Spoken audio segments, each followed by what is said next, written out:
Hello guys, welcome back to this channel. In today's video, I'm going to talk about the new Honey Pollenvine seed in Grow Garden Game of Roblox BCB event update.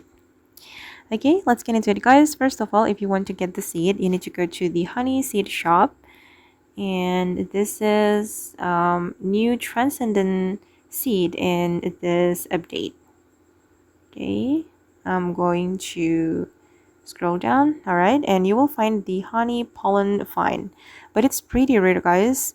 If you want to get this seed, I'd like to recommend you to join the admin abuse, especially the Weathering Wednesday. The admin will restock every seed, including the rarest seed. So yeah, you can join the admin abuse on the weekend or on Wednesday. And this is the ability of this plant. Every 10 minutes mutates a nearby fruit with pollinated of a random quality. Oh, it will be so helpful for you to get more pollinated plants, and you can compress it to get more honey coins.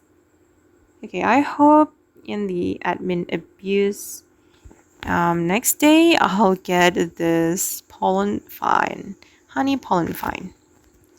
Okay guys, and that's all about the new transcendent seed, which is Honey Pollenvine in Grey Garden Game of Roblox. I hope this video will be useful for you. Thank you so much for watching, and bye!